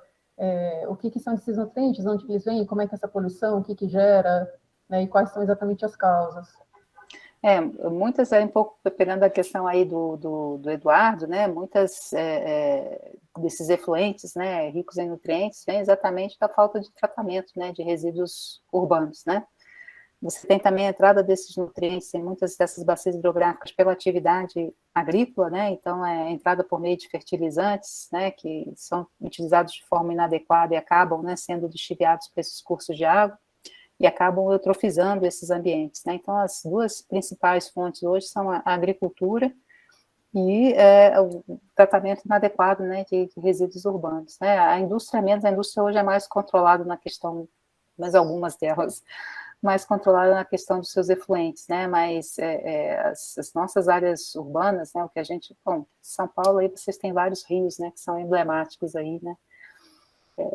Do descaso, né, naquilo que é colocado dentro do rio. E em áreas agrícolas, realmente são tanto contaminação de nutrientes inorgânicos, como contaminação de compostos agroquímicos, né? E também é um outro fator importante, né, de redução da qualidade da água e contaminação, e que a gente vê hoje na Amazônia é o problema do mercúrio, né? Então, Jolie, eu já passo a palavra para você, só completando aqui. Então, uma solução seria o que está se falando agora muito bastante das agroflorestas, que, por sua vez, estão sendo puxadas por outro tipo de comunidades, além das indígenas e tal, mas que são os movimentos da MST. Como que você vê isso? Você acha que existe alguma possibilidade de fazer com que essas coisas funcionem, de não sei, de fazer algum tipo de reforma agrária? Existe algum caminho que a gente possa se organizar para auxiliar esses movimentos? Eu vejo hoje, assim, hoje até a gente estava nessa reunião, né, discutindo exatamente esse papel aí de sistemas alternativos e muitos também esquemas de restauração com base comunitária, né? Comunidades que criaram redes de restauração, redes de semente, que têm atuado, né, a gente vê isso na Amazônia, tem visto isso bastante no Cerrado, né, no Cerrado eu defendo o sistema agrocerratensis, né, para a gente não falar de agrofloresta no Cerrado, mas existe um sistema de consorciação, né, do Cerrado com a parte da agricultura, né. Eu acho, Gabriela, novamente, quando a gente vê aí os pesos, né, é um movimento que eu acho que é importante, que espero que ganhe força e venha a ser apoiado, principalmente com essa visão de que ainda vai ganhar mais impulso, eu acho, né, do papel dos sistemas alimentares na questão da mudança global, né, então, sistemas alimentares são uma parte expressiva das nossas emissões globais. Então, acho que essa discussão da forma como a gente produz alimento, ela vai ganhar ainda muito mais impulso, e eu acho que esses sistemas vão ter mais apoio também. Mas no Brasil, a disparidade de financiamento é enorme, tanto aquilo que vai para a agricultura familiar, para os sistemas agroecológicos, quando a gente compara com o que vai para o plano safra, que é a agricultura convencional, e mesmo entre o plano safra e a agricultura ABC, né? A agricultura de baixo carbono é 2% do plano safra, né? E ainda assim a gente não sabe bem onde é que está indo, né? Como é que está sendo, quem é que está monitorando o efeito que isso está tendo. Então a gente vê que na hora que você transcreve para números em termos de investimento e de apoio, a diferença é gigante, né? Então, isso, novamente, é aquela questão da política pública pavimenta. Se a política pública pavimentou o caminho para um certo tipo de agricultura, por isso que As iniciativas são importantes, e a gente vê que várias comunidades hoje são realmente pontos de resiliência e resistência, mas, ao mesmo tempo, a gente não pode se abster de ter um conjunto de políticas públicas que seja consistente com a agricultura que a gente quer ter, né? E que o mundo vai demandar da gente, né? Porque outro dia, numa discussão, a gente está voltando para aquele sistema extrativista, eu falei, não, naquele sistema extrativista, antes não defendia a qualidade do produto nosso colocado lá fora, agora vai demandar, então já não é nem mais aquele sistema extrativista mais. Extrativista no sentido predatório, né, de produção de commodities primárias. Certo, não ia só... Gente, eu já passo a palavra aqui, eu tinha feito essa pergunta antes. Não, a última coisa que vai também nessa linha, você mostrou que o Brasil é o segundo país mais desigual do mundo. A gente já sabia que existe uma imensa desigualdade aqui, que piorou, né, nessa época de pandemia, ela aumentou ainda mais. E tem um grupo de pessoas que está no governo e acaba decidindo essas políticas públicas, que são os que detêm a maior parte da riqueza. Como é que a gente consegue quebrar esse padrão, né? É um padrão que parece que a gente não consegue sair dele, a gente está preso, é um pessoal que parece não ter interesse, né, em que haja uma maior justiça socioambiental. Você consegue vislumbrar alguma forma? Assim, eu acho assim, Gabriela, a gente vai vendo assim os obituários, né, e fica triste, né, quando os obituários dos aniversários, né, como eu falei para vocês, eu falei, poxa vida, 40 anos de política nacional do meio ambiente, eu acho que saiu uma notinha, eu acho que eu dei uma declaração para a CNN, depois não vi mais nada. O Bolsa Família morreu depois de 18 anos. A gente até viu alguma coisa, mas passado o dia vem a crise do outro dia, né? Então, assim, se construiu uma política que tinha, né, considerada assim uma de transferência de renda, que era bastante exitosa, né? Talvez muito espaço para aprimoramento, foi sendo aprimorado e, na verdade, não foi fruto de um único governo, né? Foi um processo de construção. Então, assim, eu vejo com a mesma forma da questão do desmatamento, a gente já conseguiu fazer uma vez, né? Eu acho que a gente está vivendo um hiato, assim, dos horrores, mas a gente vai ser um hiato, eu espero. E aí eu acho que a gente tem que ser capaz de rearticular as forças, as competências, as inteligências, a capacidade, a memória desses processos ainda existe, de como eles foram construídos, e reconstruir e melhorar. Eu acho que é isso que conta, que é importante. E quando a gente olha aí na questão um dos sucessos, né, eu acho que do Bolsa Família, é exatamente um pouco do que é também da questão da governança ambiental, né, que foi a articulação. O governo federal tinha uma função, porque é o SUS, né, são essas entidades tripartites, né, o SUS, porque tem a parte que é do governo federal, né, por que a gente conseguiu avançar, apesar das cabeças lá? Porque o que era dos estados funcionou, o que era dos municípios funcionou, e o sistema vai se pressionando. Então, assim, se a gente considerar que esses mecanismos existem, estão na memória dos processos e podem ser resgatados e aprimorados, eu acho que a gente já consegue sair. É claro que isso não vai vir da sensibilidade social do Paulo Guedes, desista, né? Isso, assim, não adianta, né? Então a gente tem que pensar em quem que a gente vai trazer e repensar e reconstruir, mas essa capacidade ela está aí, né? É óbvio, mais cansada, mais abatida, mas eu acho que ela está aí ainda. Obrigada por essa resposta. Não sei se a gente aguenta mais 4 anos, não, mas... Não, mas já deu assim, um ar de esperança e um respiro, né? Que ótimo. Olha, assim, é o que eu falo, quando a gente está dentro de uma universidade, as universidades são o melhor exemplo dessa capacidade de resistência, né? A gente passa por hiatos também, como esse, e as universidades conseguiram manter pela memória dos seus processos, dos seus docentes, né? Dos seus quadros, e resgataram vários processos depois, quando o processo de democratização veio, né? Mesmo todas as crises de investimento. Então, a gente talvez seja um microcosmos desse processo aí, né? Obrigada. Jolie.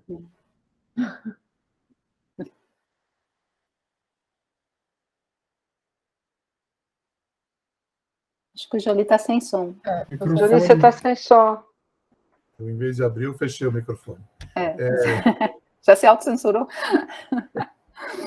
A gente tem um problema crônico com o nosso Itamaraty. que não admite discutir mudanças climáticas junto com biodiversidade e vice-versa. A gente já tentou reunir com o pessoal do meio ambiente, enfim, eles são negociadores fantásticos, né? Mas eles têm que ter um rumo para fazer essa negociação. Por que na área de mudanças climáticas, nessa COP26, se avançou um pouco nesse cruzamento? Mas na área de biodiversidade, na COP15, eles simplesmente não admitem. O Itamaraty apresentou uma nota de protesto ao IPBS por ter promovido aquele workshop conjunto com o IPCC, porque isso não tinha sido autorizado pelas partes, e os assuntos têm que ser tratados diferentes. Como é que você vê isso? Eu acho que isso também vai morrer, Jolie, assim, não tem muito futuro nessa posição, porque... Porque é histórico, não é desse governo, né? Uma coisa que... mas eu acho que vai mudar porque não tem jeito. Boa parte da questão climática vai estar centrada nas soluções com base na natureza, não é uma boa parte, uma parte substancial, né? O próprio acordo de florestas, embora ele não esteja no âmbito da COP, mas foi uma das coisas assinadas na COP, isso, conservação, uso sustentável, se frisa a questão da biodiversidade, todo o cuidado que a gente tem que ter de não implementar as chamadas soluções com base na natureza, mas que sejam deletérias para a biodiversidade. Então, essas pautas, elas naturalmente vão se agregar. Não tem jeito, toda a discussão de governança dos oceanos, que eu acho que é um ponto crucial, né? E o aumento das áreas protegidas dentro dos oceanos, o que você vai fazer com essa governança global dos oceanos, que é um ponto crítico, né? Várias áreas dos oceanos são essa área de governança, né, indefinida, e tem um papel tão central como dreno de carbono, e não dá para fazer isso sem discutir biodiversidade também, né? Então, eu acho que vai tender a morrer, porque não vai ter interlocutor que vai achar que isso faz sentido mais. Eu acho que tem assuntos que são particulares de cada uma das convenções, a própria questão do acesso aos recursos biológicos, repartição de benefícios dos recursos genéticos, discussão de sequências digitais, biodiversidade, nada disso vai cair na Convenção do Clima, vai ser nem grego, né? Qualquer idioma, letra morta aí, mas... Então, as convenções ainda têm pontos que são específicos, mas nessa questão em particular, eu não vejo como você vai discutir proteção, por exemplo, de povos indígenas separados das duas convenções, né? E eu vi um sinal de esperança, não sei se você viu novamente, eu posso estar querendo ver esperança em qualquer lugar aí para conseguir manter aí a cabeça funcionando. Mas o negociador da COP26 era o Paulino, que era o negociador de biodiversidade no Itamaraty, né? Quando eu vi, eu falei, opa, então assim, tem um canal, né? Nem que seja às vezes uma pessoa, pode ser um canal que entenda que já trafegou entre as duas agendas, né? E como você falou, né? Muito preparado e muito sensível às duas causas, né? Então, mas são essas questões, assim, Jolie, que eu acho que se a gente tivesse para a própria COP15, né? Eu acho que ainda vai ter um pedaço ainda que vem aí.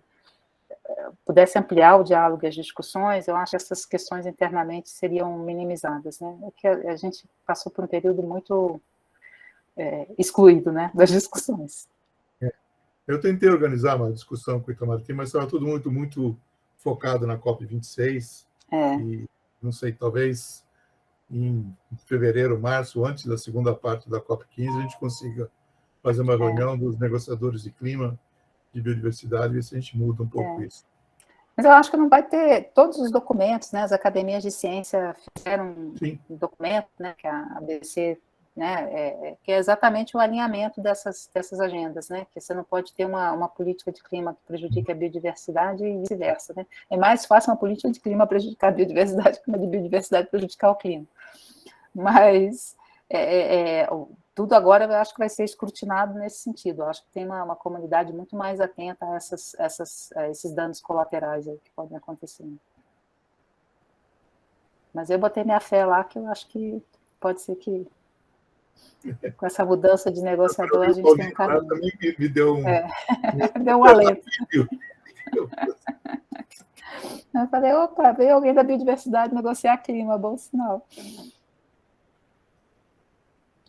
Emília? Também pode ser o fato do governo não estar nem aí, né? Então ele manda alguém que não é muito importante, um tema que ele não leva em consideração também. Tem uma outra leitura disso, né?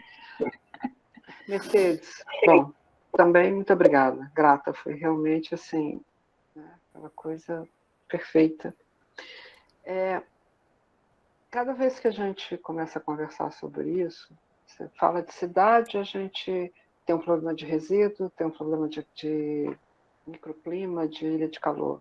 Fala de pecuária, fala de agricultura, pesca, enfim, contaminação de rio. É tudo muito fragmentado, né? E eu também eu resolvi compartilhar, finalmente, desse mesmo desejo que você, que isso é um hiato. E esse hiato acaba o ano que vem, pelo amor de Deus. Estou ficando velha demais para achar que vai durar mais tempo que isso. Senão nós estamos ferrados, né? Então, se de fato mudasse, o que você acha que deve ser uma ação de governo que de fato exponencializa tudo que a gente precisa? Porque não adianta a gente falar, bom, então a agricultura faz isso, então ver se a cidade consegue fazer aquilo, porque primeiro que a gente não vai conseguir ter uma mudança no Brasil em todos os governos. Talvez a gente consiga alterar o governo federal, espero que com o Congresso, porque senão o Congresso não adianta nada, vamos logo embora para casa de novo. Talvez um ou outro estado, e as cidades a gente já viu que o mapeamento delas não é dos melhores, né? Atualmente o governo federal está conseguindo acabar com os lixões e trazer a incineração de resíduos para as cidades. A FAPESP lançou hoje, inclusive, um edital absurdo para produzir energia com resíduos, né? Então, é tudo, enfim, é como se te mexe aqui e atrapalha ali, né? Mas se a gente fosse entender que o governo federal tem que ser indutor, ele é um Estado, tem que ser um Estado educador e tem que ser um Estado indutor de mudança, porque se não tiver mudança, de fato, a gente não vai para lugar nenhum. O que você pensa, né, já que você está lidando com exatamente entendendo essa coisa dessa governança e já percebeu essa fragmentação, o que aconteceu até agora? Você imaginaria que seria uma ação que de fato teria um resultado exponencial positivo para tentar fazer com que as coisas caminhassem num rio caudaloso menos nojento, menos, enfim, menos infernal, né, do que o que a gente está vendo nesse momento. Menos aquela figura que a gente acabou de ver do Rio Madeira essa semana. Emília, essa pergunta aí de nem 1 milhão, né? 1 bilhão. Eu não sei, o Jolie também já teve no Ministério, eu sempre falo assim que a esplanada dos ministérios, né, quando você anda aqueles prédios todos, né, parecem todos iguais, né, mas aquilo é uma hidra, né, aquele monstro mitológico de cabeças, né. Então, precisa de ter realmente, eu acho que é uma questão de coordenação e eu acho, sobretudo, de entendimento do que é a estratégia de desenvolvimento para o Brasil. Onde é que estão os pontos positivos que o Brasil pode e deve explorar, né? Aqueles onde ele vai ter ganho, capacidade competitiva, e quais são aqueles que são necessários para manter a sua segurança, a sua soberania, né, sobre determinados aspectos. Então, eu acho que, infelizmente, uma das coisas que, além de todo esse processo de corrosão que a gente tem das instituições, do processo político, da urbanidade, da civilidade, tudo isso que a gente está falando, né, é que realmente a gente está há 3 anos sem projeto, né? Antes você poderia até criticar o projeto, sei lá, né, que talvez não fosse mais adequado, mas você tinha um projeto, né? A gente está há 3 anos sem projeto, então é essa nave gigantesca, né, navegando em mares turbulentos. Eu falei, gente, quando eu li a notícia hoje sobre uma nova variante com mais de 30 mutações, eu falei, gente, eu não aguento mais 2 anos de pandemia, não vai dar nessas condições, e o povo ainda discutindo se pede ou não passaporte, vacina. Enfim, essa ausência de projeto, eu acho que é um ponto crítico. Então, é natural que os ministérios trabalhem, de certa forma, cada um puxando para a sua agenda. Mas se ele conseguir ver a agenda dele dentro de um projeto maior, você consegue harmonizar um pouco mais as... Então, é uma recursos por demanda, por espaço, por fatia de poder político, né, esse loteamento político. Então, acho que falta um pouco isso. E eu acho que, Emília, se a gente aprender alguma coisa com esse desmonte, é que algumas instituições, elas têm que ser um pouco da discussão que existe hoje sobre o INEP, né, a natureza do INEP, como é que você torna algumas instituições mais blindadas a esse tipo de mudança de gestão, né? Um pouco na ideia das agências reguladoras, então você tem que ter alguns pontos chaves que sejam mais instituições de Estado e que olhem as perspectivas de médio para longo prazo. Eu acho que esse é um ponto, e uma diferença que faz muita falta hoje, não sei se o Jolie concorda comigo, era uma casa civil que realmente tivesse a visão do todo, né? Era esse papel da casa civil, a casa civil governa o governo, né? Mas aí, se você não tem projeto, não tem que governar. Então, é por isso que eu falo que a construção desse projeto de pensar o Brasil, né? A gente, quando eu falo quais são essas competências, o que a gente precisa articular, o que é essa memória do país, é inclusive trazer pessoas que pensem o Brasil, né? Não sei se alguém vê aqui o Canal Curta. O Canal Curta tem uma série muito bacana sobre pensadores do Brasil. Assim, às vezes você olha, assim, outro dia eu estava revendo uma sobre Darcy Ribeiro. Eu falei, nossa senhora, às vezes, mas o que falta que faz pessoas que simplesmente sentem para pensar o país. Então, parece que hoje cadê essas pessoas? Trazer isso, elas estão aí, né? Então, acho que é um pouco isso de construção de um projeto. Não sei se é algo idealista demais, mas é o que a gente fala. A gente está há 3 anos, se você me disser qual é a rota, a gente não sabe. No início era a rota das reformas, aí depois não tem mais reforma nenhuma. Só entrou a da Previdência, aquela que... Não era a rota para o Brasil, era a rota para o benefício pessoal, né? Cada um fez a sua rota pessoal de se dar bem, né? Exato. Então, essa ausência de projeto é muito crítica. E hoje, assim, no mundo que a gente vive de transição, você enfrentar um processo de turbulência, de transição, sem um projeto claro, né, sem uma capacidade clara instalada, é muito complicado, né? É por isso que a gente está... Mas, enfim, eu mantenho a minha fé de que as capacidades estão aí, precisam só reemergir.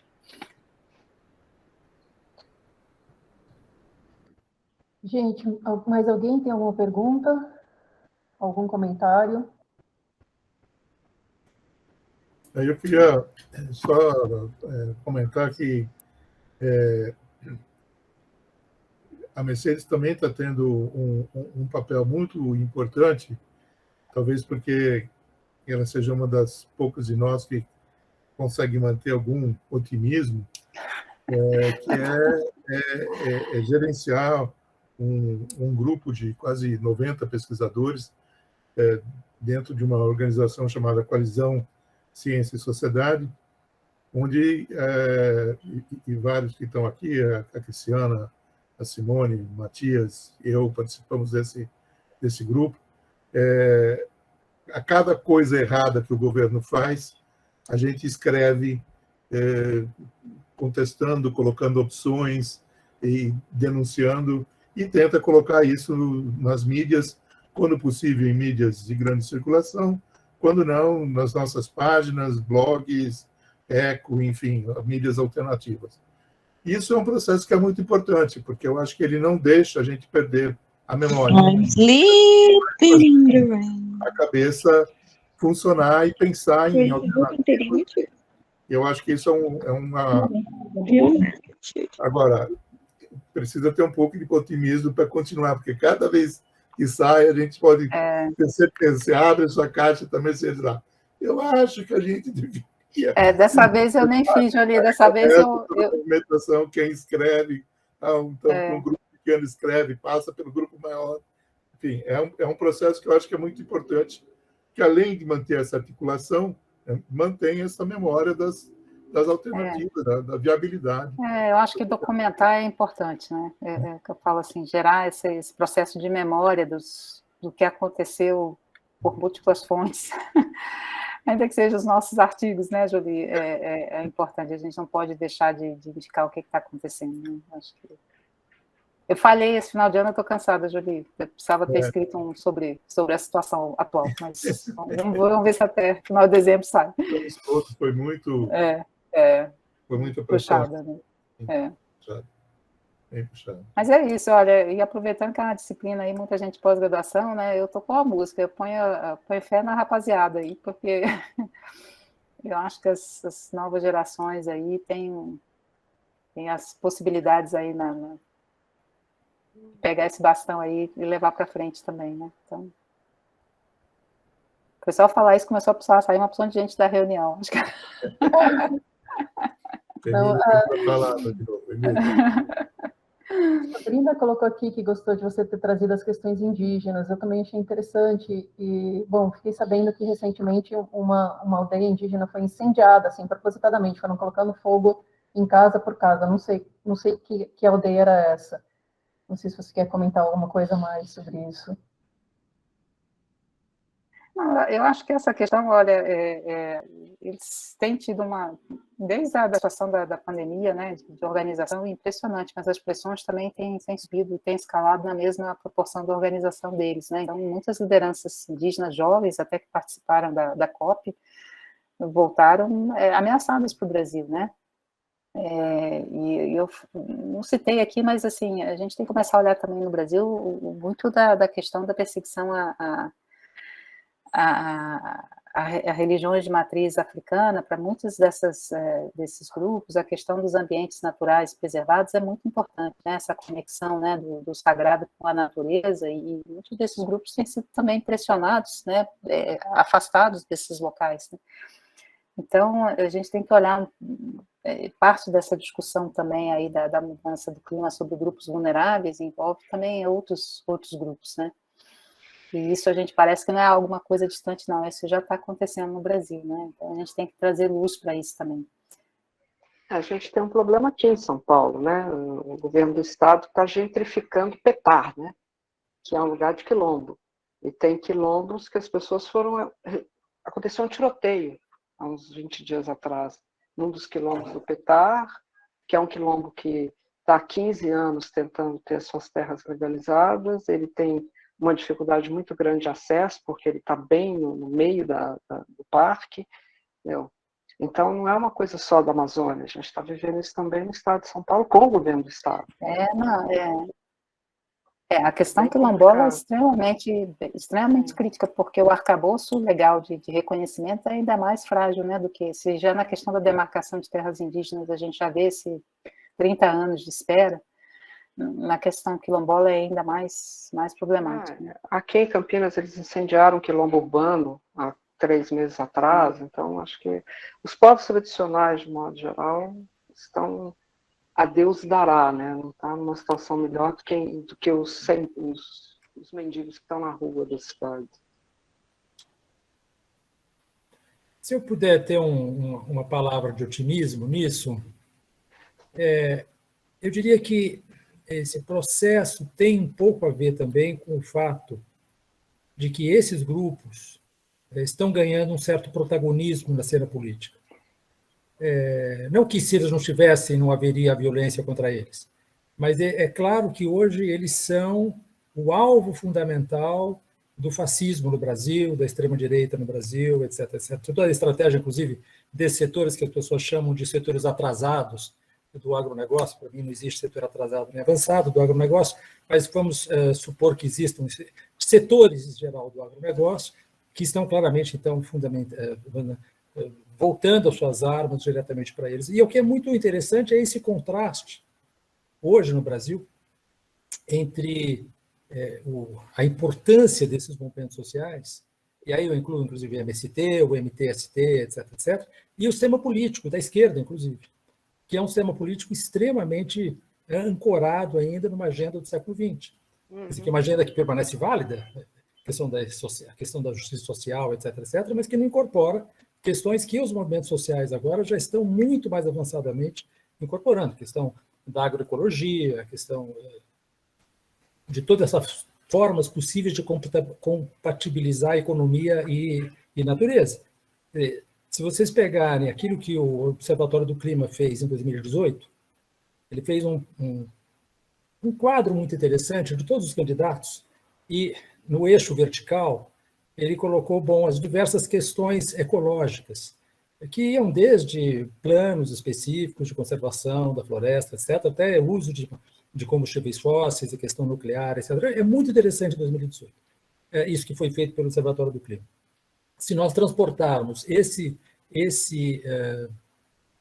quadro de 2018 para 2022, a minha impressão, lamentavelmente, é que esse quadro não terá mudado muito. Quer dizer, eu participei do PSOL, de um dos setores, etc. do PSOL, e o PSOL, por exemplo, que é um partido que eu consideraria, digamos assim, mais avançado nesse aspecto, é um partido de intelectuais, etc., etc., não arredaram o pé da questão da energia nuclear, não arredaram o pé da questão de investimentos em combustíveis fósseis. Quer dizer, esse é um partido que está situado numa posição bastante extremada, digamos assim, do espectro ideológico político do sistema político brasileiro, e eles continuam claramente dizendo que a Petrobras é nossa. Quer dizer, e, portanto, há um contraste muito flagrante entre aquilo que os movimentos sociais estão fazendo, os indígenas na vanguarda disso, e o sistema político. Eu ia concordar com o Luiz que eu acho que uma das razões pelas quais os movimentos estão sendo tão atacados é porque eles, de repente, invadiram outras bolhas sociais que antes as pessoas nem sabiam que esse pessoal era tão ativo e tudo mais. E isso, por um lado, é positivo, né? Uma tristeza os ataques, mas significa que eles estão incomodando. A gente nunca viu tanto falar de povos indígenas na mídia como nos últimos 6 meses, um ano. Foi a única personalidade brasileira que falou na inauguração da COP26. Era uma jovem, mulher e indígena. Mas esses jovens também, à medida que eles vão estudando e vão fazendo essa transição entre os dois mundos, eles têm uma forma de ação, né, diferenciada, eles se colocam de outra forma. Eles entendem, inclusive, o que é viver nesses dois mundos, né? Eu acho que antes não era tão possível. Na época do Raoni, ele tentou vir e não entendeu. Vários dos caciques que vieram na década de 80, 90, não entenderam muito. E agora esse pessoal já foi criado nessa transição. Claro, eu acho que isso é muito importante, de fato. E eles terem entrado na universidade do jeito que a gente tem permitido que entre, que eu acho que é um absurdo a gente ter que permitir, mas o fato deles terem entrado também está fazendo muita diferença. Por outro lado, os partidos de esquerda estão achando que poeco na frente de qualquer coisa vai resolver, né? Mas continua pensando um sistema que é sindicalizado, enfim. Eu acho que os partidos que é acumulativo, não vai resolver. Os partidos estão avançando, mas de uma velocidade muito pequena. Difícil. Assim, eu tenho visto muita coalizão interna, muito embate interno, né? Eu acho que vocês vão gostar da minha tese, porque eu discuto profundamente essa questão do uso das terras pelos povos indígenas, comparando com os usos das terras pelo agronegócio. E faço uma análise de todos esses conflitos sociopolíticos, desde Ottaviani, lá em 1972, quando ele escreveu aquele livro A Luta pela Terra, nós continuamos com essa luta pela terra. Mas isso que o senhor falou, professor Luiz Marques, é importantíssimo, porque a sociedade agora ela começa a se sensibilizar com esse problema, né? Quer dizer, como que os indígenas, como que os quilombolas, como que os povos tradicionais, a agricultura familiar, porque o governo põe tudo na classificação de agricultura familiar, inclusive os povos indígenas. Mas como que a sociedade hoje está se sensibilizando para isso, né? Então, eu também vejo com um pouco de otimismo, porque a realidade é muito triste, porque existem várias agressões, muitos assassinatos, vários líderes indígenas. Recentemente, 2 morreram no Maranhão. O problema no Maranhão é muito sério. Mato Grosso do Sul foi onde incendiaram essa aldeia, entre aspas, porque, na verdade, foi uma invasão. e lá em Mato Grosso, em geral no Sul, é muito conflituosa a questão dos indígenas, porque houve uma corrida para registro de terras, e os indígenas, infelizmente, eles não têm assim, conhecimento para ir num cartório e registrar a posse. Então, perderam muitas posses por causa disso, falta de um apoio do poder público, né? Então, hoje existe uma consciência de retomada, que geralmente é capitaneada pela esquerda. E aí fica uma discussão ideológica da direita com a esquerda, falando, a direita fala que a esquerda está cooptando o índio para poder fazer invasão de terra, para poder conseguir reforma agrária. Aí nós vamos cair na discussão da reforma agrária, quer dizer, por que nunca se fez uma reforma agrária no Brasil? Por que nunca se fez uma reforma agrícola? Então, nós vivemos esse impasse, que é muito, muito triste. Mas eu concordo com o senhor, que é uma questão positiva.